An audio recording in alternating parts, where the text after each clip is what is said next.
Hi all, let's see abstract class and method in C#. The abstract keyword can use both in classes and methods. An abstract class is a restricted class. That is, we cannot create an object for abstract class.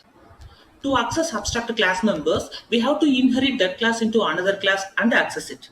An abstract method can only be used inside abstract classes, and we cannot implement, that is, provide the definition of abstract method inside abstract classes. The implementation should provide in derived class only. An abstract class can have both abstract method and non-abstract methods. Let's see. He created a sample console application. Inside that created two classes, test A and test B. Let's make this test A class as abstract. Let's create a variable and method inside this abstract class. We created a string variable and assign some value. Let's create abstract method, access modifier, then abstract keyword, then return type, then method name.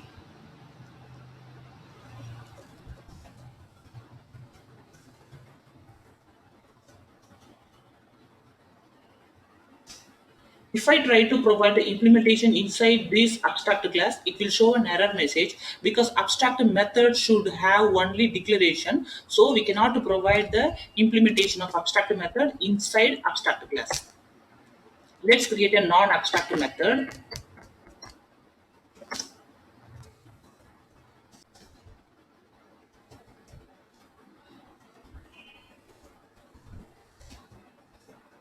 If I declare this non-abstract method inside abstract class, it will show an error message because we should provide implementation inside abstract class if the method is non-abstract. Let's implement this method.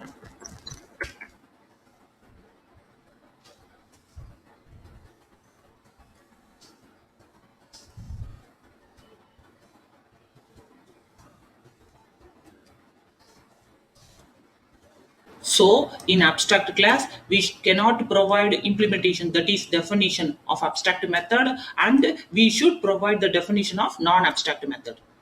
And also we cannot create an object, that is instance for this abstract class. If I try to create an object, it will show an error message. We cannot create an object for abstract class.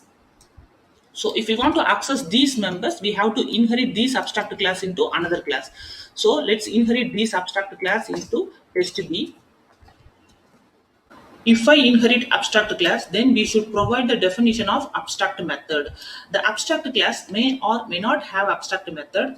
It's not mandatory. Let's provide the implementation of this print name, access modifier. Then we should use override keyword to implement abstract method in derived class.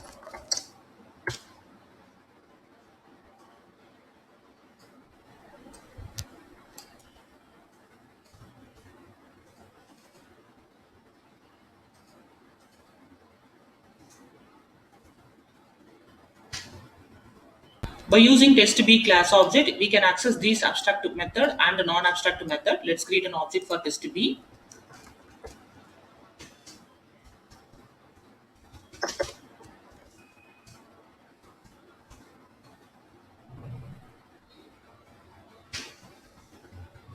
Abstract method, non-abstract method. Let's check by running. Here we access both methods successfully. So when creating an abstract class, you should remember when an abstract class is inherited, then inherited class, that is derived class, should provide the implementation for all the abstract method that contain in the abstract class. An abstract class can have both abstract method and non-abstract method. The abstract method should not contain the implementation, that is definition, but non-abstract method should contain the definition. We should provide override keyword when implementing abstract method inside derived class. We cannot create an object for abstract class. By using derived class object, we can access members of the abstract class. An abstract class can have constructors. When creating an object for derived class, the constructor of the abstract class will call. Thank you for watching. If you found this video helpful, please like and subscribe to my channel. Thank you.